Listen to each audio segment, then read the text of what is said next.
أعوذ بالله من الشيطان الرجيم. ولقد آتينا إبراهيم رشده من قبل وكنا به عالمين. إذ قال لأبيه وقومه ما هذه التماثيل التي أنتم لها عاكفون؟ قالوا وجدنا آباءنا لها عابدين. قال لقد كنتم أنتم وآباؤكم في ضلال مبين. قالوا أجئتنا بالحق أم أنت من اللاعبين؟ قال بل ربكم رب السماوات والأرض الذي فطرهن وأنا على ذلكم من الشاهدين. وتالله لأكيدن أصنامكم بعد أن تولوا مدبرين. فجعلهم جذاذا إلا كبيرا لهم لعلهم إليه يرجعون. قالوا من فعل هذا بآلهتنا إنه لمن الظالمين. قالوا سمعنا فتى يذكرهم يقال له إبراهيم. قالوا فأتوا به على أعين الناس لعلهم يشهدون.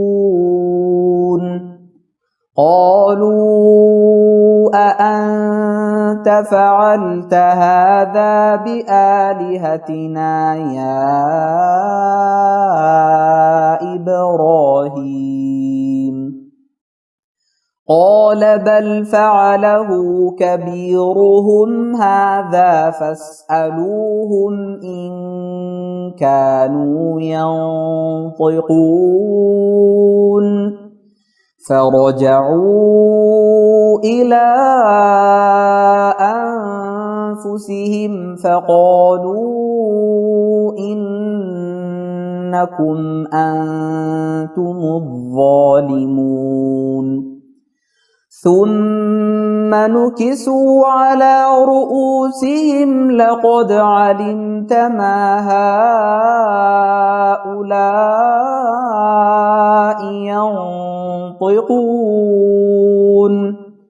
قال أفتعبدون من دون الله ما لا ينفعكم شيئا ولا يضركم أف لكم ولما تعبدون من دون الله أفلا تعقلون؟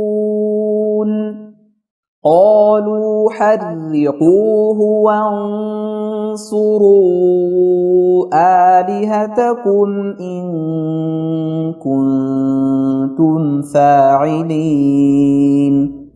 قلنا يا نار كوني بردا وسلاما على إبراهيم وأرادوا به كيدا فجعلناهم الأخسرين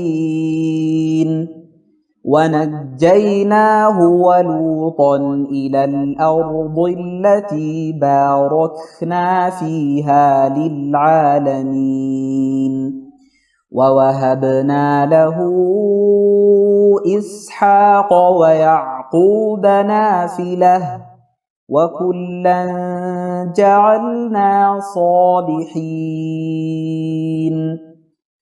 وجعلناهم أئمة يهدون بأمرنا وأوحينا إليهم فعل الخيرات وإقام الصلاة وإيتاء الزكاة وكانوا لنا عابدين.